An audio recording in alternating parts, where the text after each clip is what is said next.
दोस्तों, किसी कवि ने ठीक ही कहा है, याद रख सिकंदर के हौसले तो आली थे, जब गया था दुनिया से दोनों हाथ खाली थे। मैं धनंजय जैन नासिक से प्रेरणास्पद कथा यूट्यूब चैनल पर आप सभी का हार्दिक स्वागत करता हूँ। एक नगर में एक बहुत ही अमीर आदमी रहता था। उस आदमी ने अपना सारा जीवन धन कमाने में व्यतीत कर दिया।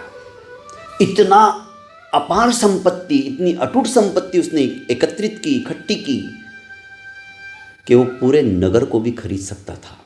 इतना पैसा उसके पास था। पर इतना धन होने के बावजूद भी उसने उस धन का अपने लिए कभी भी इस्तेमाल नहीं किया। ना ढंग के कोई अच्छे कपड़े, मनपसंद कपड़े उसने खरीदे, ना खाने पीने के लिए अपनी इच्छा के अनुसार कभी कुछ किया। सिर्फ पैसा कमाना, पैसा कमाना और पैसा कमाना, यही उसका उद्देश्य था। ना अपने शरीर का ध्यान रखा, ना स्वास्थ्य का ध्यान रखा। कब जवानी से बुढ़ापा आ गया और बुढ़ापे से अंतिम समय आ गया, उसे पता ही नहीं चला। अंतिम क्षण जब सन्निकट था, यमराज आए और कहा कि सेठ चलो, तुम्हें चलना होगा मेरे साथ। सेठ घबराया।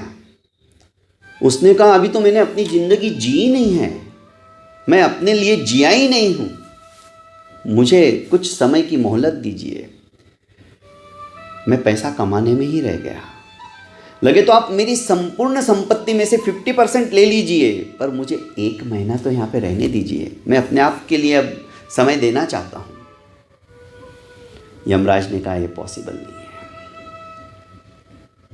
अब समय व्यतीत हो चुका है, अब तुम्हें मेरे साथ चलना ही होगा। आप एक काम करो, 90% मेरी संपत्ति ले लीजिए, पर मुझे 1 घंटे की तो मोहलत दे दीजिए। यमराज ने गर्दन हिलाई और कहा, नहीं, अब यह संभव नहीं है, तुम्हें मेरे साथ चलना ही होगा। धनीराम गिड़गिड़ाया, पैर पकड़े, 1 मिनट की मोहलत दीजिए, सिर्फ 1 मिनट। मैं अपने परिवार वालों की एक मीटिंग ले लेता हूँ और उनको बताता हूँ कि तुम्हें अब क्या करना है। तुम मेरी तरह अपना जीवन व्यर्थ मत गंवाओ। उसके लिए भी मैं तुम्हें समय नहीं दे सकता। और यमराज ने उसके प्राण लिए और यमलोक चले गए। दोस्तों, जिंदगी जी भर के जी लेना, मनुष्य जन्म हमें बार बार नहीं मिलता। सत्कर्म करो, अच्छे कर्म करो, किसी का अहित मत सोचो, किसी का बुरा मत सोचो। बनती कोशिश दुखियारे का दुख देखकर उसके दुख को हरण करने की चेष्टा करो। जीवन तभी सफल होगा।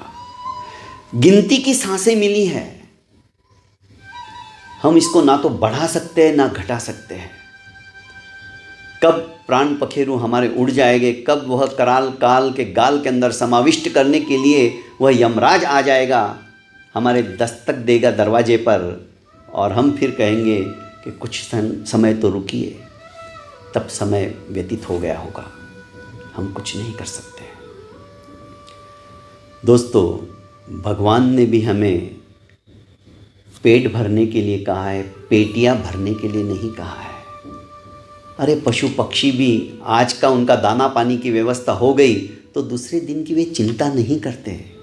हम मनुष्य हैं, हम 7 पीढ़ियों तक का सोचते हैं, पर किसने देखा? चक्रार पंक्ति रिवगच्छति भाग्य पंक्ति, ये भाग्य पंक्ति है। कब रंक राजा बन जाएगा और राजा फकीर बन जाएगा, कोई बोल नहीं सकते। तो किसके लिए? बहुत बहुत धन्यवाद दोस्तों। मनुष्य जीवन की सार्थकता इसी में, जो कुछ पाया है मुक्त हस्त से उसे लुटाते चले जाओ। प्रणाम।